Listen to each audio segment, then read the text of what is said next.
Let's take a look. Of course, this G20 meeting coming up. We were talking about the U.S. government, U.S. President Donald Trump behind what's happening with Huawei. And of course, there's the bigger picture here, the trade wars between China and the U.S. So a lot of eyes will be on a meeting at the G20 between Trump and the U.S., the Chinese president as well. Let's take a look at that. Some of the issues that will be discussed at the upcoming G20 Summit include the impact on the global economy of issues such as the trade war between China and the United States, climate change and counterterrorism, as well as energy. It is said that the trade tensions will take away at least 0.5% of global growth. Well, to discuss this matter further, we are joined now by Professor of International Economics at Waseda University in Tokyo, Mr. Shujiro Urata. So thank you so much and welcome. Well, Japan in its presidency, it has said that it will strive to promote free trade, to promote growth, inclusive growth globally. Well, there's a challenge there already with the trade tensions between China and the US. Well, how can the G20 try and resolve this matter? Well, that's a very difficult question. In other words, you know, the US and China have been involved in trade war for about 1 year. And they are not ready to kind of give in to the others' requests or demands.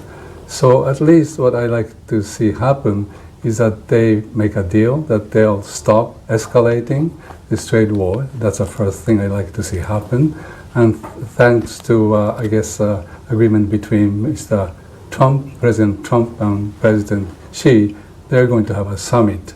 That's what I learned about this summit is forthcoming, and that's very good, I think, development. But at least I like to see that they come to some kind of a deal, that they'll stop escalating trade war. That's first thing. And then what I like to see happen even further, if possible, is that they withdraw all these measures they introduced, like additional tariffs on imports from China, and same thing for China. You know, they impose tariffs on imports from the United States, and they have done that already so much. So I'd like them to withdraw these measures that they introduced in the past year. And that's I think after that they can start talking about what we should do to deal with some of the problems, like China, for example. China has a problem of giving subsidy to state-owned enterprises, for example. They had a problem of violating intellectual property rights, so-called forced technology transfer. These are some of the measures that many countries, not just the United States, Japan, European countries, maybe even South Africa, are really suffering from. So they should get together to work with China to come up with international rules to regulate these problematic practices. And of course, U.S., like I said, they have to withdraw these additional tariffs. Yes. So both sides, China and the U.S., have to really do something to resolve this problem. So what will the impact be on the attainment of sustainable development goals?